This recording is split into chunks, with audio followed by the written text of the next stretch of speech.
atas di tengah-tengah perjalanan, karena ketiganya tidak berbekal,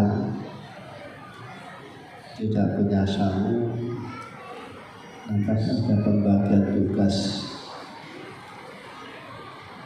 Yang satu, saudara Al-Bahti Abdul Karim, supaya khidmah kepada ibunya, supaya ibunya tidak tersia-sia. Kedua, kakaknya yaitu bekerja untuk pembiayaan. Adapun Al-Bahti Abdul Karim mondok. Informasinya mondok di Bangkalan itu sekitar 27 tahun. Belum mondok lama. Karena mencari ilmu ini idealnya membutuhkan waktu yang lama atau tulisan. Sebab di pondok bila mana lama maka riyadhahnya banyak, antri jeding, makan seadanya, tidur seadanya.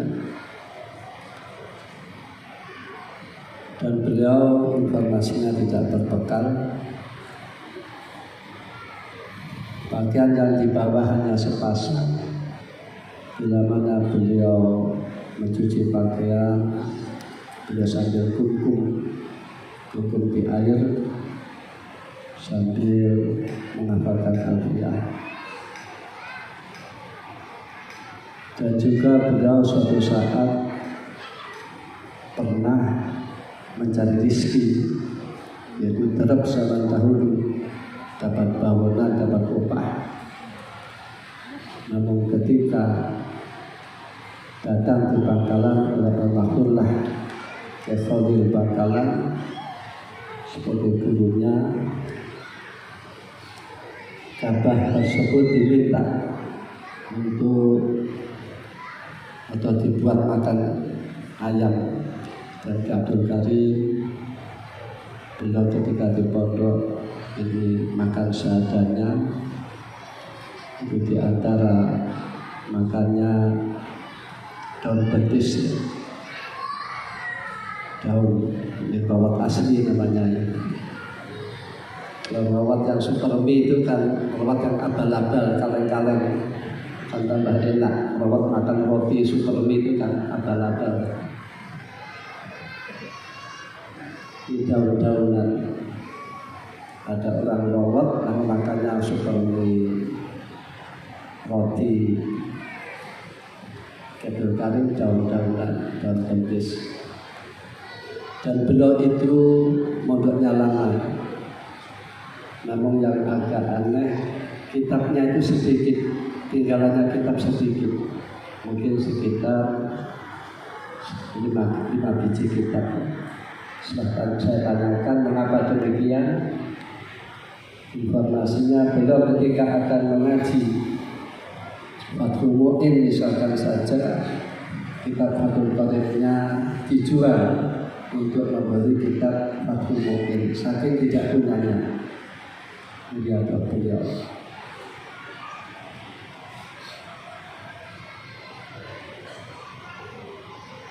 Dan beliau informasinya setelah dari Bangkalan lantas di Almarhumlah Ki Muhammad Hasyim Asy'ari sekitar 5 tahun. Lantas beliau diambil menantu oleh Almarhumlah Ki Soleh Banjarnegara. Yang mana Ki Soleh Banjarnegara ini mendatangi Almarhumlah Ki Hasyim Asy'ari sebab masih saudara dari istri ya, juga satu kawan. Almarhumlah Ki Soleh minta menantu, maka oleh Almarhumlah Ki Hasyim Asy'ari dikasih, yaitu Almarhumlah Ki Abdul Karim. Informasinya beliau nikah sekitar umur 50 dan Nyai Dobro sekitar umur masih 11-an atau 13, masih muda. Setelah itu beliau ditempatkan oleh almarhumlah Kiai Soleh Banjarmasin, ditempatkan di Lirboyo. Dan beliau ditempatkan di Lirboyo ini, informasinya almarhumlah Kiai Soleh ini dapat isyarah atas beliau ketika di Lirboyo. Beliau mulai ngaji, beliau tidak bertujuan mendirikan pesantren, karena pondok kalau salah mensikapi kan bisa minarjah, santri kalau salah mensikapi kan bisa minarjah.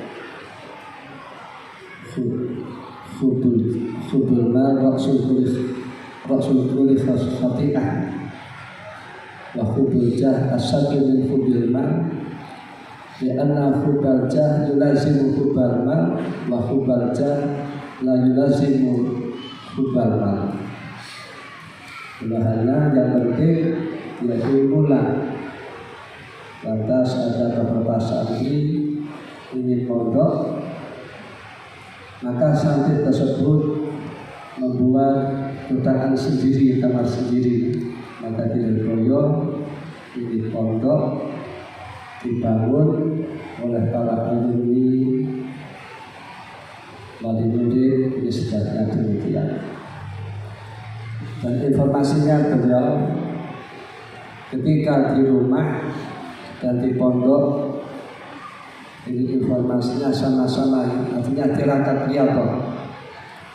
Jadi memang puncak ilmu ini adalah untuk melakukan riyadhah,